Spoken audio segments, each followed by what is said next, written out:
নমস্কাৰ যুগাত্মক দৃষ্টি আজি খণ্ডলৈ সকলোকে আদৰণি জনাইছো আজি আমি নিমন্ত্ৰণ কৰি আনিছো এজন ৰাজনৈতিক নেতা দিলীপ শইকীয়া নমস্কাৰ আদৰণি জনাইছো অলপতে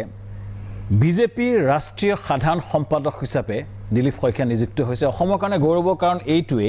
যে প্ৰথমজন অসমীয়া যি হেতু পোষ্ট গোটেই ভাৰতবৰ্ষৰ ভিতৰত তেখেত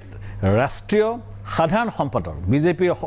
গোটেই বিশ্বৰ ভিতৰত সৰ্ববৃহৎ দল বা শাসনাধিষ্ঠ দলটোৰ তেওঁ ৰাষ্ট্ৰীয় সাধাৰণ সম্পাদক পদত নিযুক্ত হৈছে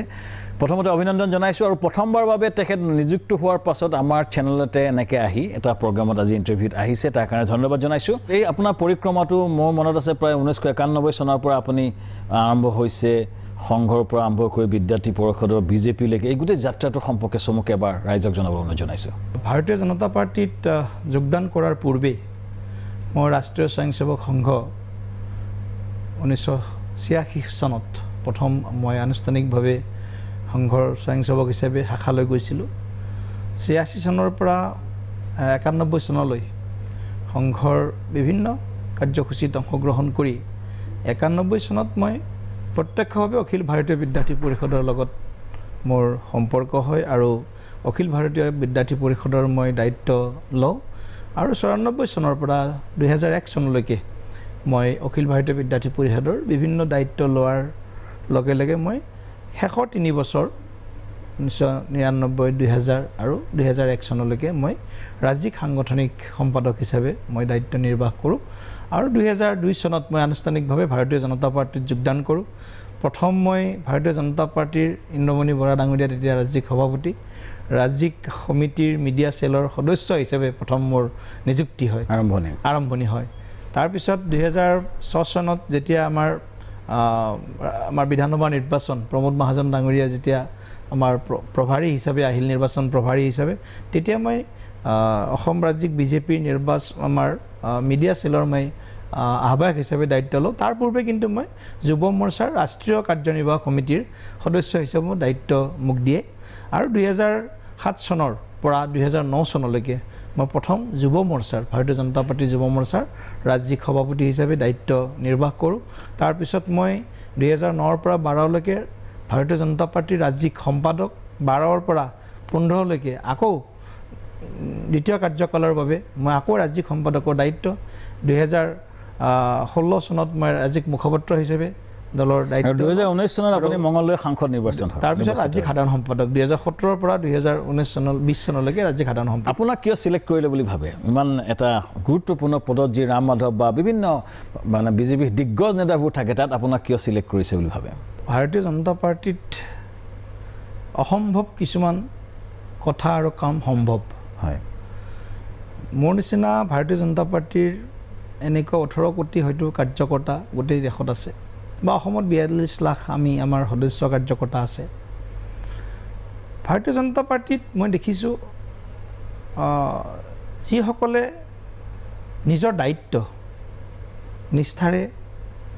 নিৰ্বাহ কৰিছে বা যিসকলে দলৰ যি দৰ্শন দলৰ যি আদৰ্শ নীতি এই নীতিক হৃদয়ঙ্গম কৰিছে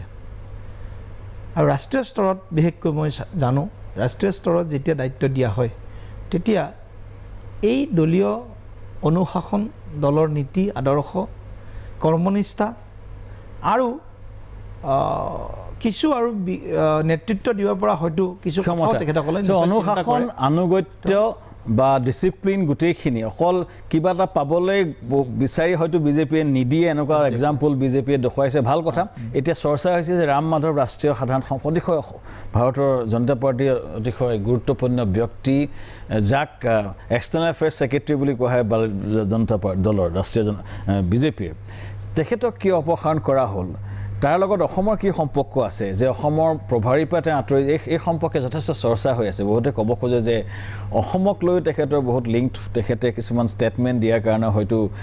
এটা পলিটিকেল মেনিভাৰিং হ'ল আপুনি কি ভাবে ৰাম মাধৱক আঁতৰালে নেকি অসমৰ পৰা এজাক এই বিষয়টোত মই প্ৰতিক্ৰিয়া দিয়াটো উচিত নহ'ব আচ্ছা কাৰণ কিয় ৰাম মাধৱজী আমাৰ জ্যেষ্ঠ নেতা হয় আৰু গোটেই সংঘ বিচাৰ পৰিয়ালৰ এজন সন্মুখৰ পৰা দিয়া মানে নেতা গতিকে তেখেতক হয়তো দলে বা আমাৰ যি বিচাৰ পৰিয়াল আছে সংগঠনে তেখেতক লৈ হয়তো বেলেগ পৰিকল্পনা নিশ্চয় কৰিছে এতিয়া অসমত চৰ্চা হৈ আছে যে বিজেপিৰ এজন MLA কণ্টেষ্টেণ্ট আছিলে 2006 চনত দিবন ডেকাই বৰক্ষেত্ৰী সমষ্টিৰ পৰা বিজেপিৰ হৈ নিৰ্বাচন খেলিছিলে আৰু যিটো SI কেলেংকাৰীত দিবন ডেকাৰ নামটো চৰ্চিত হৈছে যে তেওঁই কষ্টকাকত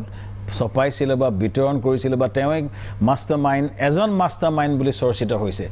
যিটো সময়ত বিজেপিৰ ভাবোঁ যে বিজেপিৰ আকৰ্ষণ অসমত হৈছিলে শূন্য সহনশীলতাৰ যিটো বিজেপিৰ প্লেংটো বা সৰ্বানন্দ সোণোৱালৰ যিটো ইমেজটো তাৰপিছতো বিজেপিৰ নেতাই MLA কণ্টেষ্ট কৰা নেতাই যদি এনেকুৱা কেলেংকাৰীত হয় শূন্য সহনশীলতা ক'ত থাকিলে এই ধৰণৰ প্ৰশ্ন উদয় হয় আপুনি কি কয় এই সম্পৰ্কে আপোনাৰ মন্তব্য কি নাই চাওক 2016 চনত সৰ্বানন্দ সোণোৱাল ডাঙৰীয়াই মুখ্যমন্ত্ৰী নেতৃত্ব লোৱা দিনৰে পৰা দুৰ্নীতিৰ বিৰুদ্ধে এটা শক্তিশালী স্থিতি গ্ৰহণ কৰিছে APSCৰ ক্ষেত্ৰতে হওক বিভিন্ন সময়তে হওক আমি দুৰ্নীতিক প্ৰশ্ৰয় দিয়া অসমৰ যি ৰাজনীতিত বন্ধ কৰা যিটো সফলতা যাক কোৱা হয় সেই সফলতা মুখ্যমন্ত্ৰী সৰ্বানন্দ সোণোৱাল ডাঙৰীয়াই আনিবলৈ সক্ষম হৈছে কিন্তু এটি ব্যতিক্ৰম হ'ল আৰু এটা কথা আমি জানো যে এক শ্ৰেণীৰ মানুহ হয়তো সকলো ক্ষেত্ৰত সমাজৰ সকলো স্তৰত আছে যিসকলে হয়তো কেৱল ব্যক্তিগত স্বাৰ্থৰ কাৰণে তেওঁলোকে নিজৰ চিন্তা কৰি তেনেকুৱা ধৰণৰ ব্যক্তিগত স্বাৰ্থৰ কাৰণে বহু বিজেপিৰ লগত ঘূৰি থকা ব্যক্তি হয়তো কেলেংকাৰীত ইনভলভ আছে বুলি ভবা হৈছে আপোনালোকে এই সম্পৰ্কে কিবা স্থিতি লৈছেনে আমি এই ক্ষেত্ৰত সভাপতি ডাঙৰীয়াই স্পষ্ট কৰিছে বিজেপিৰ যি স্তৰৰে যদি নেতা বা কাৰ্যকৰ্তা নহওক যদি এনে ধৰণৰ দুৰ্নীতি ভ্ৰষ্টাচাৰত লিপ্ত আছে তেওঁক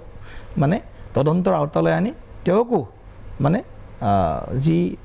শাস্তিয়ে হওক তেওঁৰ বিৰুদ্ধে যি ব্যৱস্থাই হওক এই ব্যৱস্থা গ্ৰহণ কৰিব লাগে আৰু আজি আমি যিটো খবৰ শুনিছোঁ গতিকে খবৰটো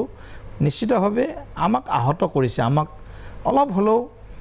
অসমৰ ৰাইজৰ সন্মুখত আমি অলপ হ'লেও হেয় প্ৰতিপন্ন হৈছোঁ এই ঘটনাটোৰ পিছত কিন্তু মুখ্যমন্ত্ৰী সৰ্বানন্দ সোণোৱাল ডাঙৰীয়াক ধন্যবাদ দিব লাগিব কাৰণ ৰাইজহুৱা কোনো অভিযোগ নথকাৰ লগে যেতিয়া তেখেতে গম পালে 11:30 বজাৰ পৰীক্ষা আৰম্ভ হোৱাৰ লগে লগে যেতিয়া কথাটো গম পালে তেখেতে স্বতঃস্ফূৰ্তভাৱে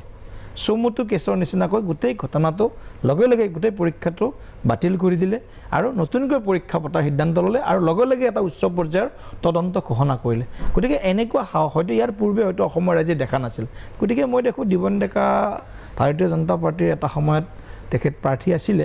কিন্তু বিগত যোৱা 3টা বছৰত ভাৰতীয় জনতা পাৰ্টীত অসম প্ৰদেশৰ তেখেতৰ ওপৰত কোনো দায়িত্ব মই নিজে যিহেতু সাধাৰণ সম্পাদক আছিলোঁ ৰাজ্যিকৰ কোনো দায়িত্ব তেওঁৰ ওপৰত নাছিলে গতিকে মানুহৰ মাজত এটা প্ৰশ্ন আহি আছে যদি পৰীক্ষাটো চৰকাৰে কিয় পাতিব পৰা নাই অলপ দিনৰ আগত পঞ্চায়ত ৰুৰেল ডেভেলপমেণ্টৰ গ্ৰামোন্নয়নৰ যিটো পৰীক্ষা তাতো বেমাজালি হৈছিলে আপুনি কি ভাবে এইটো কাৰণ আপোনালোকে চাকৰি দিয়াটো দায়িত্ব স্বচ্ছতাৰে চাকৰি দিয়াটো ৰাইজে বিচাৰে যিহেতু আপোনালোকে কয় যে শূন্য সহনশীলতা আপোনালোকৰ মূল মন্ত্ৰ ইয়াৰ পূৰ্বে তেনেকুৱা হোৱা নাই বাকী পৰীক্ষাত তেনেকুৱা কোনো হোৱা নাই প্ৰথমবাৰৰ কাৰণে এইটো ঘটনা হ'ল আৰু এটা কথা ভাল হ'ল পইচাত পৰীক্ষা হৈছিলে ভগৱানে যি কৰে মংগলে কৰে বুলি কওঁ যে মানে যদি কিবা তেনেকুৱা ধৰণৰ ঘটনা হ'লহেঁতেন তেনেহ'লে যোগ্যজন তেওঁলোকৰ বঞ্চিত হ'লহেঁতেন গতিকে এতিয়া সময়তেই গোটেই ঘটনাটো বৰ ঈশ্বৰে যি কৰে মংগলে কৰে কিন্তু মই এটা কথা বাৰে বাৰে কৈছোঁ এইটো অনাকাংক্ষিত হ'ব নলগা ঘটনা ভাৰতীয় জনতা পাৰ্টীৰ পৰা আশা নকৰা ঘটনা এইটো হৈছে গতিকে আমি নিজেও এই ক্ষেত্ৰত আমি অলপ মানে ধন্যবাদ জনাইছোঁ আমি এইটো আশা কৰোঁ পৰীক্ষাৰ কথা যিটো আপুনি কৈছে 20 নৱেম্বৰৰ ভিতৰত পৰীক্ষা পাতিম বুলি কৈছে আমি বিচাৰোঁ স্বচ্ছতাৰে পৰীক্ষাটো হওক আৰু ৰাইজকো অনুৰোধ জনাইছোঁ কোনো 10 লাখ টকা নিদিব 10 লাখ টকা দি ঘোষ দি চাকৰি লোৱাৰ কোনো যুক্তিযুক্ততা নাই আৰু এইটো এতিয়া অন্ততঃ চাকৰি 10 লাখ টকা এনেই যাব পানীত পৰিব তাতোকে 10 লাখ টকাৰে নিজৰ কিছুমান ক্ষুদ্ৰ ব্যৱসায় আৰম্ভ কৰক ঘোষ দিয়া প্ৰক্ৰিয়াটো এই গোটেই কালচাৰটো আমি বন্ধ কৰিব লাগিব আৰু তাৰ কাৰণে আমি চৰকাৰক এইটো অনুৰোধ জনাম এই স্বচ্ছতাৰে পৰীক্ষাটো পাতি দিব পাৰিলে ৰাইজৰ মাজত আশা জনিব এইখিনিতে আমি এটা সময় বিৰতি ল'ম আপোনালোকে চাই থাকক যোগাত্মক দৃষ্টিৰে শ্যামকান্তৰ সৈতে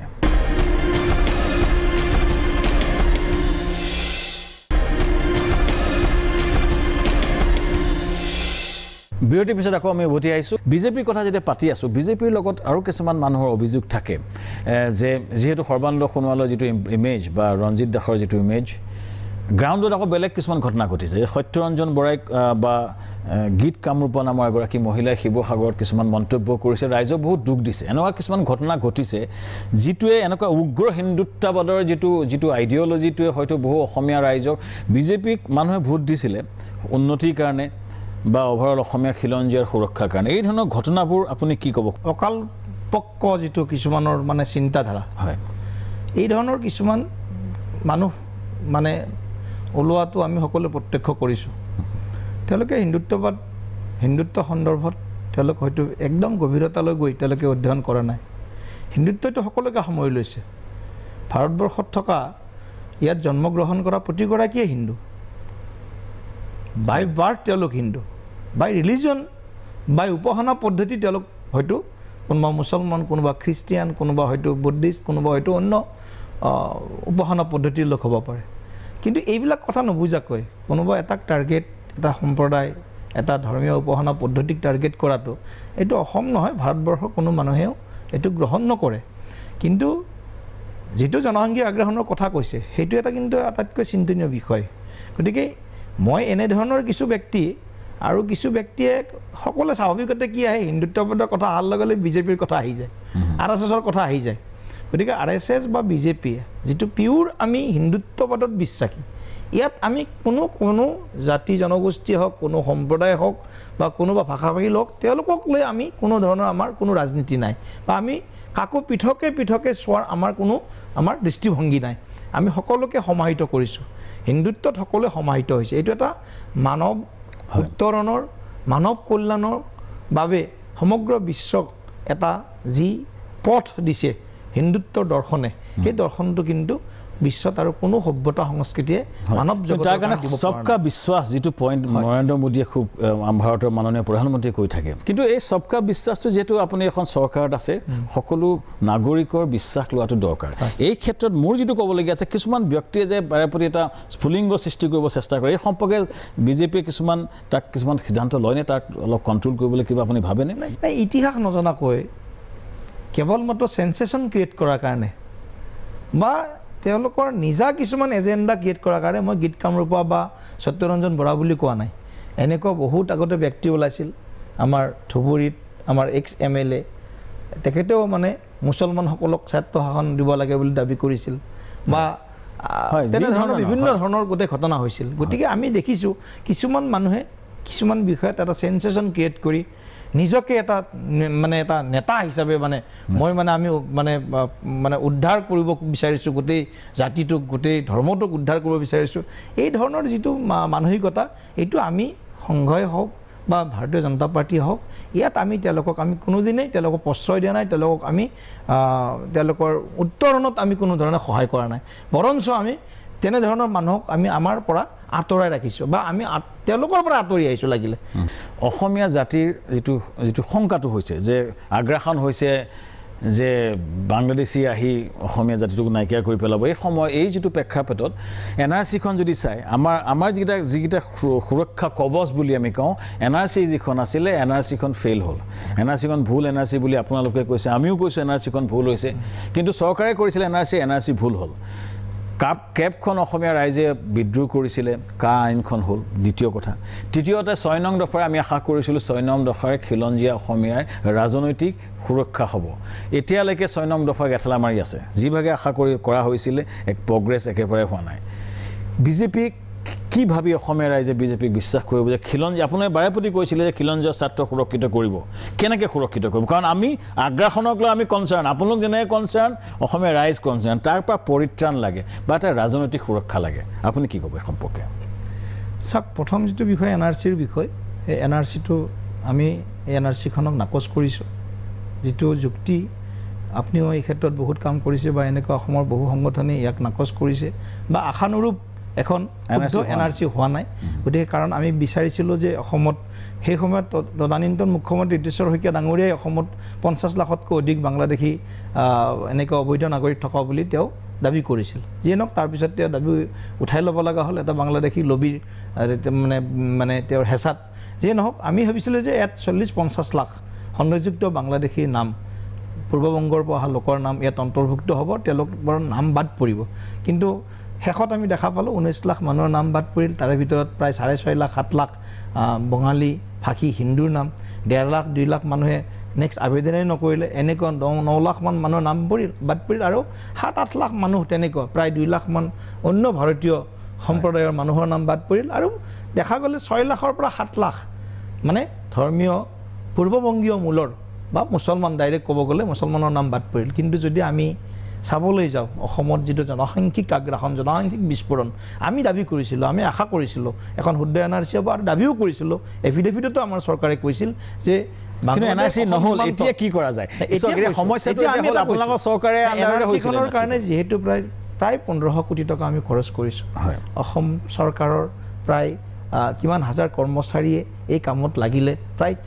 2 বছৰ 2.5 বছৰ তেওঁলোকে পুৰা সময় সেইটো কামত আজি চৰকাৰ অহাৰ পিছত আমাৰ চৰকাৰ অহাৰ পিছত প্ৰায় 3টা মান বছৰ তেনেকুৱা ধৰণৰ কামত লাগি থাকিল আমি বহু কামত পিছ পৰি গ'ল ডেভেলপমেণ্ট কামত গতিকে আমি এতিয়াও যদি এনআৰচিখনত এটলিষ্ট 20% যদি ৰিভেৰিফিকেশ্যন হয় সেই অসম বাংলাদেশ সীমান্ত জিলাকেইখনত আৰু এজে হ'ল অসমৰ অন্য জিলাবিলাকত যদি 10% ৰিভেৰিফিকেশ্যন হয় সেইটো যদি মহামান্য উচ্চতম ন্যায়ালয়ে যদি আমাক অনুমতি দিয়ে অসম চৰকাৰৰ তত্ত্বাৱধানত যদি এইটো কৰিবলৈ দিয়ে নিশ্চিতভাৱে এই এনআৰচিখনৰ পৰা আৰু অধিক লোকৰ নাম বাদ পৰিব আৰু এখন শুদ্ধ এনআৰচি বাদ প্ৰশস্ত হ'ব 20% আপোনালোকে ৰিভেৰিফিকেশ্যন বিচাৰিছে আৰু এটা বলটো আপোনাৰ মতে সুপ্ৰিম কোৰ্টত আছে কিন্তু ভাৰত চৰকাৰৰ হাতত নাই নেকি বলটো ভাৰত চৰকাৰে ইচ্ছা কৰিলে কৰিব নোৱাৰে নেকি ভাৰত চৰকাৰে এফিডেভিট দিছে ভাৰত চৰকাৰে এফিডেভিট দিছে অসম চৰকাৰে এই বিষয়টো অৱগত কৰিছিল গৃহ মন্ত্ৰণালয়ক সেই হিচাপে গৃহ মন্ত্ৰণালয়ে এফিডেভিটটো দিছিল কিন্তু এইটো সেই সময়ৰ আমাৰ এনআৰচি তত্ত্বাৱধায়ক আমাৰ হাজিলা ডাঙৰীয়া তেওঁৰ কিছুমান মানে কৰ্মকাণ্ডত আমিও বিতিষ্ট হ'লোঁ আৰু তেওঁ এনেধৰণে তাত মানে উপস্থাপন কৰিলে যাৰ কাৰণে মহামান্য উচ্চতম ন্যায়ালয়ে এই ক্ষেত্ৰত আমাক যি ৰিভেৰিফিকেশ্যনৰ কথা কৈছিলোঁ সেইটো অনুমতি নিদিলে আপুনি যিহেতু আমাৰ ভইচ এতিয়া দিল্লীত আপোনাক এইটোৱে অনুৰোধ জনাইছোঁ ৱাক দ্য টক যিখিনি কথা আপোনালোকে কমিটমেণ্ট কৰিছে কৰি দেখুৱাওক সুপ্ৰিম কোৰ্টত লাগক 20% ভেৰিফিকেশ্যন কৰি হ'লেও এনআৰচিখন শুদ্ধ কৰক এইখিনিতে এটা সময় বিৰতি ল'ম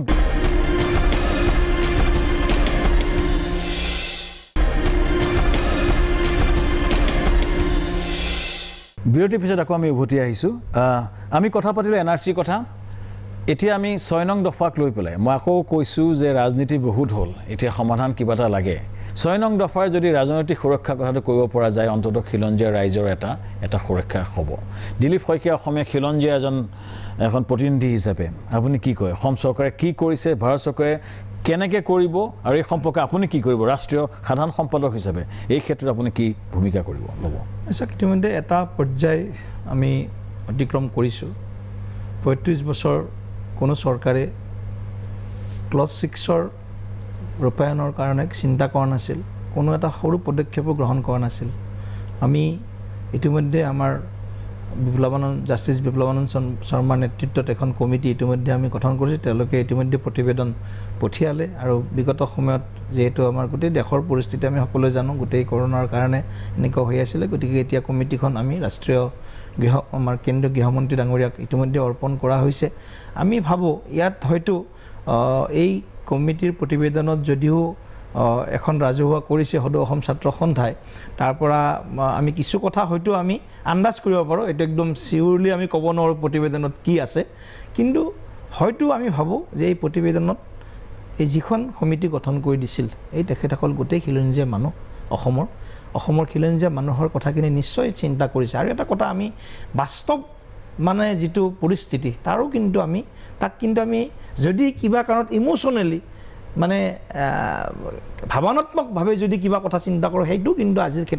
আজিৰ সময়ত সম্ভৱ নহয়গৈ কাৰণ ইতিমধ্যে আমাৰ প্ৰায়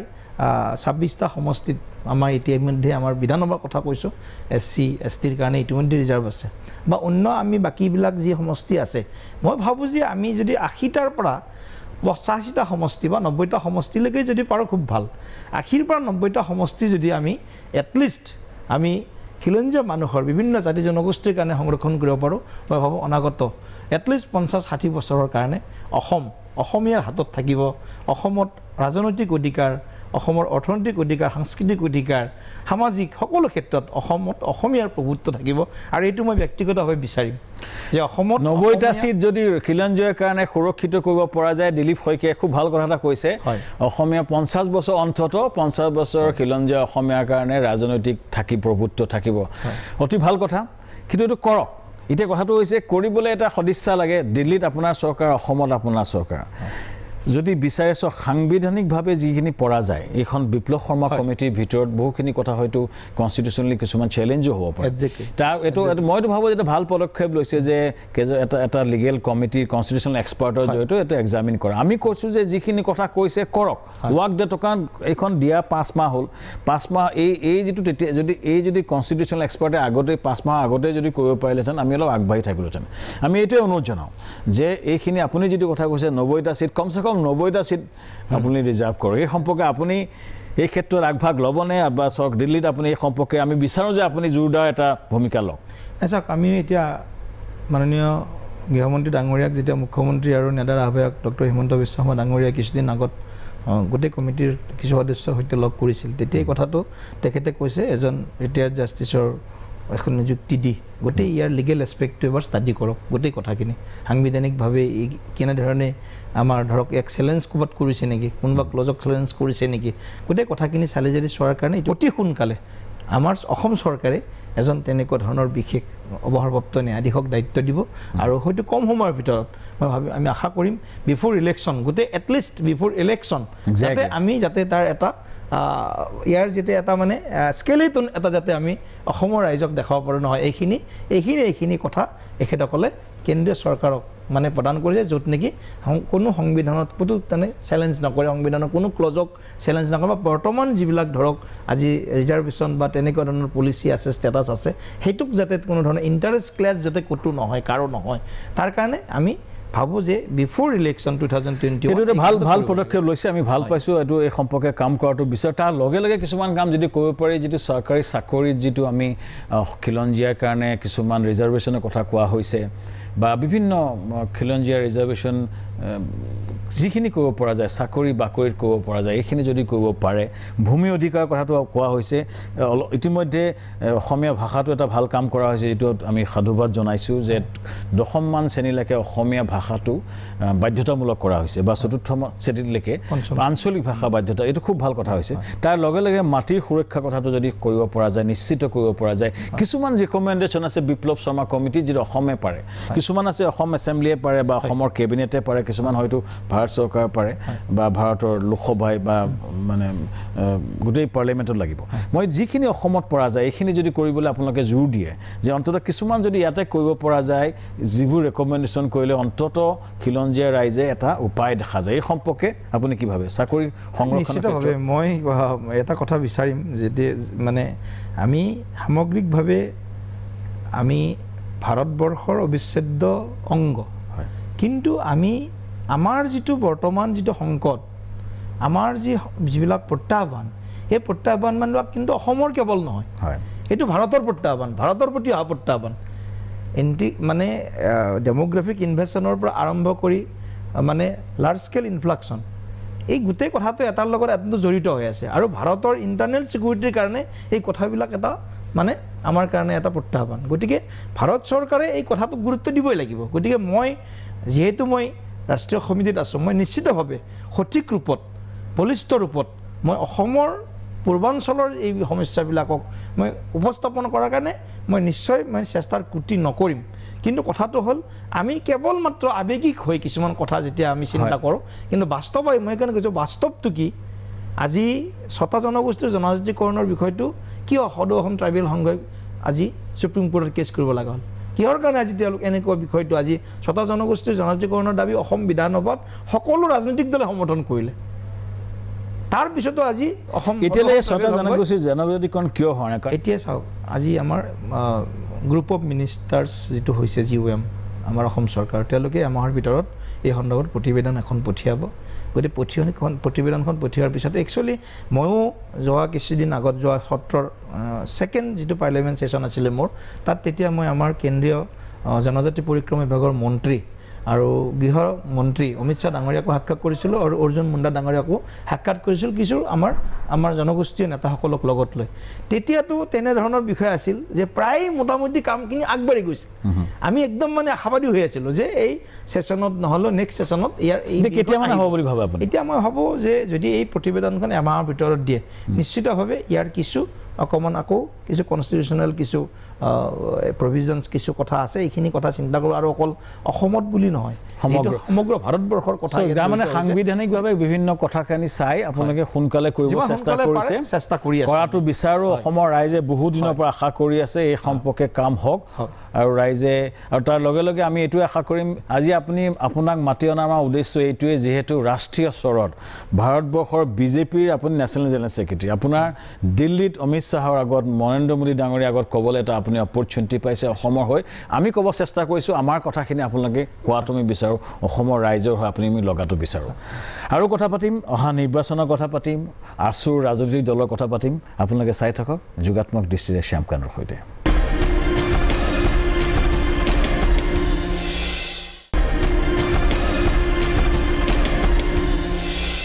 বিৰতিৰ পিছত আকৌ আমি উভতি আহি আছোঁ আমাৰ লগত আছে দিলীপ শইকীয়া ডাঙৰীয়া আছুৰ যিটো ৰাজনৈতিক দল AJP ফৰ্ম হৈছে তাকে লৈ অসমৰ ৰাজনৈতিক চাৰ্কুলত ডাঙৰ ধুমুহা সৃষ্টি হৈছে বুলি ক'ব পাৰি KMSSৰ দল গঠন হৈছে এতিয়া আছু KMSS অসমৰ দুটা আটাইতকৈ শক্তিশালী সংগঠন দুয়োটাই ৰাজনৈতিক দল খুলিছে আপুনি কি ভাবে এই দলকেইটাৰ ভৱিষ্যত কি বা বিজেপিত কেনেকৈ এফেক্ট কৰিব বিশেষকৈ আছুৰ দলটোৱে নাই মইতো প্ৰথমতে AJPক শুভেচ্ছা জনাইছোঁ কিন্তু মই ভাবোঁ আছুৰ নেতা কৰ্মী বহু মানুহ অসন্তুষ্ট AJPক লৈ আচ্ছা আছুৰ কৰ্মী AJPক লৈ অসন্তুষ্ট কিয় মই ভাবিছোঁ মই কাৰণ বহুতৰ লগত কথা বতৰা পাতিছোঁ তেওঁলোকে বিচাৰিছিল আছুৰ নেতৃত্বত আৰু কোনো নতুন ৰাজনৈতিক দল হ'ব নালাগে বহুতে ভাবিছিলে বহুত আছুৰ নেতা কৰ্মী আৰু এতিয়া যিহেতু খোলাৰ পিছততো শুভেচ্ছা দিয়াত বাদ দি বেলেগ একো কথা নাই কিন্তু মই ভাবোঁ AJPয়ে হয়তো অনাগত বহু বছৰ পিছত যদি কিবা কৰিব পাৰে মই মানে এই কথাটো ভৱিষ্যতবাণী কৰিব খোজা নাই বা মই ভৱিষ্যতবাণী কৰিব পৰা ধৰক তেনেকুৱা হেৰিও নাই মোৰ কিন্তু মই ভাবোঁ AJPয়ে ইয়াৰ আগত অসম গণ পৰিষদ জন্ম দিলে আছু AJPৰ আগত AJP জন্ম দিলে অসম ছাত্ৰ সন্থাই আছুৰ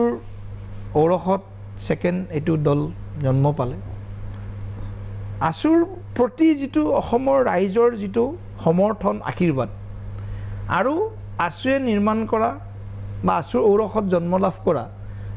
ৰাজনৈতিক দলৰ প্ৰতি কিন্তু মানুহে এবাৰ মানে পৰীক্ষা কৰি চালে টেষ্টেড তাৰমানে অলৰেডি গতিকে এই টেষ্টটো অসমৰ মানুহে পালে গতিকে মই ভাবোঁ অসমৰ এতিয়া ৰাইজে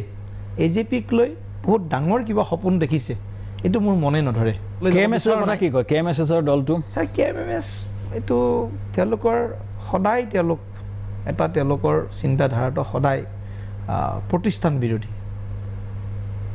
ইয়াত কংগ্ৰেছ থাকিলে তেওঁলোকে কংগ্ৰেছৰ বিৰোধ কৰিব BJP থাকিলে BJPৰ বিৰোধ কৰিব আপোনাৰ অখিল গগৈ এৰি দিব নাই অখিল গগৈ কি জেলত আছে ইমান দিন ধৰি অখিল গগৈ এৰি দিয়াটো কিবা হ'ব নাই ৰাইজে দেখিবলৈ পাব নাই অখিল গগৈ নাই এইটো কথা মই আজি ইয়াত ক'ব নোৱাৰোঁ কাৰণ যিহেতু গোটেই তেখেতৰ বিৰুদ্ধে গোটেই মোকৰ্দমা চলি আছে গতিকে আইনী প্ৰক্ৰিয়া চলি আছে আইনে যিটো ব্যৱস্থা ল'ব সেইটোৱে হ'ব কিন্তু মই ভাবোঁ অখিল গগৈ ডাঙৰীয়াও গোটেই কথাখিনি কৃষক মুক্তি সংগ্ৰাম সমিতিয়ে গোটেই কথাখিনি চিন্তা কৰা ভাল যে ইম'চনেলি এটা জাতিক বিপথে পৰিচালিত কৰাৰ এই যিটো ডাঙৰ ভুল তেওঁলোকে কৰিছে বা তেওঁলোকে এটা পাপ কৰা বুলি মই ক'ব বিচাৰিছোঁ তেওঁলোকে পাপ কৰিছে এইটো পাপ কিন্তু কৰিব নাপায় এই পাপৰ প্ৰায়চিত্য কিন্তু তেওঁলোকে ভুগিব লাগিব অসমীয়া জাতীয় সত্তাটোক লৈ যিটো আৱেগিকভাৱে কিছুমান কথা তেওঁলোকে চিন্তা কৰিছে কি আৱেগিক বুলি ক'ব খোজে আপুনি চাওক আপুনি 1,90,00,000 মানুহ বাংলাদেশী হিন্দু আহিব বুলি তেওঁলোকে কৈ আছে বৰ্ডাৰত যেন একেবাৰে তালি টোপলা লৈ যেন ৰৈ আছে বিলখন পাছ হোৱাৰ লগে লগে তেওঁলোক ইয়াত সোমাই যাব এজনতো ক'তো সোমোৱা নাই কোনো এখন গাঁৱৰ মানুহে কোনো এজন গাঁওবুঢ়াইটো এতিয়ালৈকে কমপ্লেইন দিয়া নাই কোনোবা SDCয়ে কোনোবা DCয়ে কমপ্লেইন দিয়া নাই যে আমাৰ ইয়াত অবৈধভাৱে কোনোবা ক'ৰবাত সোমাইছে কোনোবা এখন থানাত ক'ৰবাত কেছ ৰুজু হৈছে নেকি যে মোৰ গাঁওখনত মোৰ চুবুৰীটোত বা মোৰ এই অঞ্চলটোত নতুনকৈ এইখিনি মানুহ আহিছে গতিকে এনেধৰণৰ আৱেগিক কথা তাৰপিছত ক'লে নহয় অসমখন একদম পূৰা মানে বিক্ৰী কৰি দিব গোটেই মানে বহু ৰাষ্ট্ৰীয় কোম্পানীৰ ওচৰত গতিকে তেল যিটো খাদৰ কথা কৈছে তেওঁলোকে তেল খাদৰ পৰা আৰম্ভ কৰি আজি আমাৰ বিভিন্ন ধৰণৰ আমাৰ ৰিফাইনাৰীৰ কথা কৈছিল তেওঁলোকে এইবিলাক প্ৰাইভেটাইজেশ্যন কৰি আছে আজিৰ সময়ত PPP mode public private partnership এইটো সময়ৰ গতিশীল যিটো সময় এই সময়ৰ লগত আমি খোজ মিলাব লাগিব গতিকে এনেধৰণে কিছুমান কথা আৱেগিকভাৱে যদি কয় অযুক্তিকৰ কথাবিলাকক তেওঁলোকে গাৰ বলেৰে প্ৰেছ মিটৰ মাধ্যমত বা এটা ৰাজপথত আন্দোলন কৰি যদি মানুহক যদি তেনেধৰণে বিপথে পৰিচালিত কৰে মই ভাবোঁ তাৰ কাৰণে ক্ষতি কিন্তু সেই নেতাসকলৰ বেছি নহয় ক্ষতি হ'ব অসমৰ জাতি সত্তাটোৰ অসমৰ জাতীয় জীৱনৰ ক্ষতি হ'ব গতিকে এই জাতীয় জীৱন অসমীয়া জাতীয় সত্তাটোক জীয়াই ৰাখিব লাগিলে মই ভাবোঁ বাস্তৱিক হৈ ব্যৱহাৰিক হৈ আমি সকলোৱে একেখন মঞ্চত উমৈহতীয়াভাৱে যদি আমি কৰিব পাৰোঁ আজি আপোনালোকে চাওক তেওঁলোকৰ মাজত বিভাজন আপুনি কওকচোন আছু কেএমএছৰ দলে কাক ক্ষতি কৰিব কংগ্ৰেছ AUDF ক্ষতি কৰিব নে আপোনালোকক ক্ষতি কৰিব নাই কাৰণ তেওঁলোকৰ মেইনলি বেছটো আপাৰ আছামত উজনি অসমত দেখা গৈছে উজনি অসমৰ বেছটো বিজেপিৰ তাত ষ্ট্ৰং হোল্ড আছে চ' তাত তেওঁলোকৰ ভোটটো কাৰ ভোট কাটিব কংগ্ৰেছে ভোট কাটিব নে বিজেপিৰ ভোট কাটিব অহা নিৰ্বাচনৰ কাৰণে নাই চাওক এতিয়া যিটো আজিৰ ৰাজনৈতিক পৰিস্থিতি এনেকৈ দেখা গৈছে 5 মাহ 6 মাহ বা ইলেকশ্যনৰ সময়ত কি পৰিদৃশ্য হয় সেইটো মই আজি ক'ব নোৱাৰিম কিন্তু আজিৰ দৃশ্যত দেখা গৈছে তেওঁলোক বিজেপি ভাৰ্চেছ অল হ'ব যেন লাগিছে কংগ্ৰেছ UDF KMS AJP সব যেন তেওঁলোক বিজেপি মিত্ৰজোঁট ভাৰ্চেছ তেওঁলোক হ'ব গতিকে কিন্তু অসমৰ ৰাইজে মই ভাবোঁ আমাৰ কামৰ মূল্যায়ন কৰিব যোৱা 4.5 বছৰত আমাৰ চৰকাৰখনে যিখিনি কাম কৰিছে তাৰ নিশ্চয় মূল্যায়ন কৰিব কংগ্ৰেছ AUDFৰ যেতিয়া মিত্ৰজোঁট হৈ গ'ল যোৱাবাৰ নিৰ্বাচনৰ যদি আপুনি এনালাইচিছ কৰে বহু সিটত যদি 72টা সিটটো হয় যদি কংগ্ৰেছ AUDF হৈ গ'ল 72টা সিটটো গ'ল নগাঁৱত টাফ হৈ গ'ল ইনফেক্ট সকলোতে ভৱানীপুৰ সৰভোগ বিভিন্ন সমষ্টিত প্ৰায় 18টামান সমষ্টিত হয়তো কংগ্ৰেছ AUDFৰ একলগ হৈ যদি ভোট কনভাৰ্জন হৈ যায় 18টা সিট তেওঁলোকলৈ গুচি গ'ল চ' আপুনি কি ভাবে কংগ্ৰেছ AUDFৰ এই টাই আপটো হ'বনে আৰু হ'লে এটা বিজেপিক দুৰ্গত ডাঙৰকৈ খোৱাব নেকি নিৰ্বাচনী ৰণকৌশল ওপৰত ডিপেণ্ড কৰিব গোটেই কথাখিনি তেওঁলোক মই ভাবোঁ তেওঁলোকৰো মাজত এইটো এটা খুব এটা এতিয়ালৈকে UDF কংগ্ৰেছৰ মিত্ৰতাৰ কথাটো হয়তো তেওঁলোকো এতিয়ালৈকে কনসেনসাস তেওঁলোকৰ মাজত আনিব পৰা নাই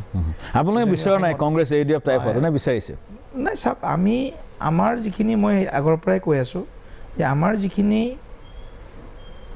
ৰাষ্ট্ৰীয়তাবাদী আমাৰ যি শক্তি বা বিচাৰ এই বিচাৰত থকা আমি এটা কথা বিশ্বাস কৰোঁ যে আমি আমাৰ জাতিটো আমাৰ মাটিখিনি আমাৰ ভেটিটো সুৰক্ষিত কৰিব লাগে প্ৰথম গতিকে জাতি মাটি ভেটিৰ প্ৰতি প্ৰত্যাহ্বান অনা অবৈধ বাংলাদেশীৰ পৃষ্ঠপোষকতা কৰা IMDT আইনৰ বিৰুদ্ধে জন্মগ্ৰহণ কৰা AUDF দলৰ লগত যদি কংগ্ৰেছৰ মিত্ৰতা হয় তাহলে মই ভাবোঁ কংগ্ৰেছৰ আটাইতকৈ সৰ্বাধিক ক্ষতি হ'ব আৰু আটাইতকৈ গেইন হ'ব AUDFৰ গতিকে অৰ্থাৎ অসমৰ খিলঞ্জীয়া মানুহৰ ক্ষতি হ'ব আৰু অবৈধ বাংলাদেশী নাগৰিকৰ পৃষ্ঠপোষকতা কৰা AUDFৰ তেওঁলোকৰ লাভ বেছি খুব এটা ইণ্টাৰেষ্টিং কথা ক'লে যে AUDFৰ লাভ হ'ব কংগ্ৰেছৰ লোকচান হ'ব এইটো এটা ইণ্টাৰেষ্টিং এছপেক্ট অহা নিৰ্বাচনটোত শেষৰটো খণ্ডত আমি শেষৰটো অংশত আমি কথা পাতিম যে বিজেপিৰ ষ্ট্ৰেটেজি কি হ'ব বিজেপিয়ে অহা নিৰ্বাচনত তেওঁলোকে কেনেকৈ খেলিব কাৰ লগত খেলিব এই সম্পৰ্কে আমি কথা পাতিম আপোনালোকে চাই থাকক যোগাত্মক দৃষ্টিৰে শ্যামকান্তৰ সৈতে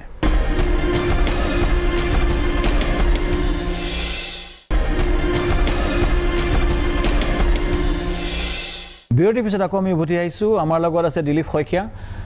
এবাৰ আপুনি এই AUDF আপোনাৰ মতে AUDFৰ লাভ হ'ব কংগ্ৰেছৰ লোকচান হ'ব উজনি অসমত আপুনি কি ইম্পেক্ট হ'ব বুলি ভাবে উজনি অসমত ভাৰতীয় জনতা পাৰ্টিৰ স্থিতি পূৰ্বতকৈ যথেষ্ট আৰু শক্তিশালী হ'ব যদি AUDF কংগ্ৰেছৰ মিত্ৰতা হয় সম্ভাৱনা কম দেখিছোঁ কোনোবাই কৈছে যে বিজেপিয়ে বিচৰা নাই বিজেপিয়ে নিদিয়ে বোলে AUDF কংগ্ৰেছৰ লগত টাই আপ কৰিবলৈ নাই চাওক তেওঁলোকৰ মাজতেই অন্তৰ্কলহ হ'ব কাৰণ য'ত 50%ৰ ওপৰ এতিয়া 28-30টা সমষ্টিত 50%ৰ ওপৰৰ ভোটাৰ্ছ মুছলিম হৈছে অসমত গতিকে মুছলিমৰ খিলঞ্জীয়া মানুহখিনি সদায় বাংলাদেশী এই পূৰ্ববংগীয় মূলৰ মানুহখিনিৰ পৰা তেওঁলোকে পৃথকে ৰাখে আমিও পৃথকে থকাটো বিচাৰোঁ কাৰণ খিলঞ্জীয়া মানুহখিনিৰ মাজত কোনো ধৰ্ম সম্প্ৰদায়ক লৈ পেলাই আমি ৰাজনীতি কৰিব বিচৰা নাই আমি সকলোৱে একলগ অসমীয়া মুছলমান বা অসমীয়া খ্ৰীষ্টিয়ান আমি সকলো হিন্দু সকলো মিলি একলগ হৈ থাকিব বিচাৰোঁ আৰু এই ক্ষেত্ৰত আমি অসম গণ পৰিষদৰ নিচিনা এটা আমি এই দল পাইছোঁ আমাৰ আটাইতকৈ নিৰ্ভৰযোগ্য আমাৰ লগত থকা দল এটা পাইছোঁ যি দলটোৱে যদিও কোনোবাই বেয়া পাইছিল কা আন্দোলনৰ সময়ত যে কা আন্দোলনক ছেকেণ্ড টাইম যেতিয়া কা আন্দোলন আৰম্ভ হৈছিল তেতিয়া অসম গণ পৰিষদ দলে আমাৰ স্থিতিক সমৰ্থন কৰিছিল মই ভাবোঁ অসম গণ পৰিষদ দলৰ এইটো শুদ্ধ আৰু সঠিক এটা সিদ্ধান্ত আছিল যে বাস্তৱ আৰু ব্যৱহাৰিকভাৱে অসমখনক ৰক্ষা কৰাৰ কাৰণে অসমক মানে অসমৰ অন্তৰ্গত কি কয় অসমৰ সুৰক্ষা অসমক যদি আমাৰ আৰু অনাগত দিনত যদি অসমক যদি অসমীয়াৰ ইয়াত প্ৰভুত্ব ৰাখিব পৰা যায় তাৰ কাৰণে অসম গণ পৰিষদ দলে কাৰ সময়ত যিটো ষ্টেণ্ড ল'লে যিটো স্থিতি ল'লে এইটো অসম তেওঁলোকে 6 নং দফাৰ আগতে কাম কৰিম বুলি কৈছে বহুত কাম কৰি তেওঁলোক আছে আমাৰ লগত অসম গণ পৰিষদ দলৰ নেতৃত্ব সদায় 6 নং দফা ৰূপায়ণৰ কাৰণে সদায় তেওঁলোকে দাবী কৰি আহিছে আৰু তেওঁলোকে কেন্দ্ৰীয় চৰকাৰৰ লগতে আমাৰ ভাৰতীয় জনতা পাৰ্টিৰ ৰাষ্ট্ৰীয় সভাপতিসকলকো তেতিয়া সময়ত লগ কৰিছিল গতিকে অসম গণ পৰিষদে মই আজি ভাৰতীয় জনতা পাৰ্টিৰ মিত্ৰ দলত থকা বুলি মই ক'ব বিচৰা নাই অসম গণ পৰিষদ দলটো কিন্তু অসমৰ হিতৰ কাৰণে কাম কৰি থকা এটা দল গতিকে মই অসম গণ পৰিষদ দলৰ লগত আমাৰ মিত্ৰতা যিটো আমাৰ আছে সেইটো 2021 চনতো আমি ৰাখিম আৰু কেন্দ্ৰীয় নেতৃত্ব এই ক্ষেত্ৰত আমি চূড়ান্ত সিদ্ধান্ত ল'ব কিন্তু মোৰ বিশ্বাস মোৰ আশা যে আমি একেলগে সেই ৰামধেনু সদৃশ মিত্ৰতাৰে 2021 চনত আমি আপোনালোকৰ ষ্ট্ৰেটেজি কি হ'ব 2021 কাৰণে বিজেপিৰ মূল কৌশল মূল মুদ্ৰা কি হ'ব আপুনি কি লৈ পেলাই যাব ৰাইজৰ মাজত সফলতাৰ যিটো মূল যিটো খুঁটাটো হৈছে মানুহৰ অন্তৰ বা হৃদয় জয় কৰা মন জয় কৰিব পাৰিলে ৰণ জয় কৰিব পাৰি বুলি কয় যোৱা 4.5 বছৰত বা 5টা বছৰ যদি আমি ধৰো সেই নিৰ্বাচনৰ সময়লৈকে এই 5টা বছৰত অসমৰ সকলো জাতি জনগোষ্ঠী 68 লাখ অসমৰ পৰিয়ালক প্ৰায় পৰিয়ালক সৰ্বস্পৰ্শী এটা নীতিৰে আজি যদি জনকল্যাণমুখী আঁচনিৰে যদি চুই যাব পাৰিছে স্পৰ্শ কৰিব পাৰিছে তে আমাৰ চৰকাৰৰ দিনত মানে উজ্জ্বলা আঁচনিৰ পৰা কৃষি সা সঁজুলি সৰঞ্জামৰ পৰা বিনামূলীয়া এডমিশ্যনৰ পৰা বিনামূলীয়া কিতাপৰ পৰা অটল অমৃতৰ পৰা আয়ুষ্মান ভাৰতলৈকে আজি অৰুণোদয় আঁচনিৰ পৰা আমাৰ কনকলতা মহিলা সবলীকৰণ আঁচনিলৈকে এই যিমান আঁচনি যিমান স্কিম আমি ইমপ্লিমেণ্ট কৰিছোঁ অসমৰ 68 লাখ পৰিয়ালৰ প্ৰায় ভাগকে চুই গৈছে আৰু সেইটোৱে আমাৰ সম্পদ কামে আমাৰ পৰিচয় গতিকে আমি উন্নয়ন আমাৰ ডেভেলপমেণ্ট হৈছে আমাৰ মূল এজেণ্ডা গতিকে উন্নয়নৰ কাৰণে আমি কাম কৰিছোঁ জাতি মাটি ভেটিৰ কাৰণে কাম কৰিছোঁ আজি 1 লাখ খিলঞ্জীয়া মানুহক আজি মাটিৰ পট্টা দিয়াৰ কাৰণে যিটো ঐতিহাসিক আমি সিদ্ধান্ত লৈছোঁ ইয়াৰ পূৰ্বে মাটিৰ পট্টা কোনে পাইছিল যিসকল মানে চৰ অঞ্চলত বাস কৰে তেওঁলোকক মাটিৰ পট্টা দিয়া হৈছিল খিলঞ্জীয়া মানুহে বছৰ ধৰি তেওঁলোকে আবেদন কৰি থাকে মাটিৰ পট্টা ধন্যবাদ জনাইছোঁ আপুনি কৈছে যে ডেভেলপমেণ্ট এজেণ্ডা আৰু খিলঞ্জীয়াৰ সুৰক্ষা লৈ পেলাই বা ভূমি কথা লৈ আপোনালোক ৰাইজৰ মাজলৈ যাব লাষ্ট মন্তব্য মই এইটোৱে মই আপোনালোক সকলোৰে আশীৰ্বাদ বিচাৰিছোঁ সহযোগিতা বিচাৰিছোঁ কাৰণ ব্যক্তিগত স্তৰত সফলতাটো সেইটো কোনো ধৰণৰ অৰ্থ বহন নকৰে যদি আমি মোৰ নিজৰ ঘৰখন নিজৰ ৰাজ্যখন নিজৰ জাতিটোৰ কাৰণে যদি মই কিবা এটা কৰিব নোৱাৰোঁ নিশ্চিতভাৱে অসমৰ ৰাইজে মোৰ ওপৰত ভৱিষ্যতে কিন্তু সেই আশা আৰু ভৰসা নাৰাখিব গতিকে সকলোৱে যোনে যি ক্ষেত্ৰত উত্তৰণ কৰিছে সকলোৱে নিজৰ জাতি নিজৰ মাটিখিনি নিজৰ ৰাজ্যখনৰ কথাটো যদি চিন্তা কৰে মই ভাবোঁ প্ৰত্যেকজনে চিন্তা কৰিলে তেতিয়াহ'লে এটা সামূহিক এটা সফলতা এটা কালেক্টিভ এটা আমাৰ এটা যিটো আমাৰ থিংকিং কালেক্টিভ যিটো উত্তৰণটো হ'ব ধন্যবাদ জনাই যোগাত্মক দৃষ্টিৰ আমাৰ অনুষ্ঠানৰ উদ্দেশ্যটো হৈছে সেইটো আমি এটা পজিটিভ মাইণ্ডছেটত আমি এটা কাম কৰিব বিচাৰোঁ আমি এই যোগাত্মকভাৱে আপোনাক আমাৰ পাৰ্চপেক্টিভখিনি ক'লোঁ আমাৰ চিন্তাখিনি ক'লোঁ আপুনি এইখিনি আগবঢ়াই লৈ যাওক আপুনি সফল হওক অসমৰ কাৰণে ৰাইজৰ কাৰণে কাম কৰিবলৈ ভগৱানে শক্তি দিয়ক অনুষ্ঠানটি সামৰণি মাৰিলোঁ সকলোকে চোৱাৰ কাৰণে ধন্যবাদ জনাইছোঁ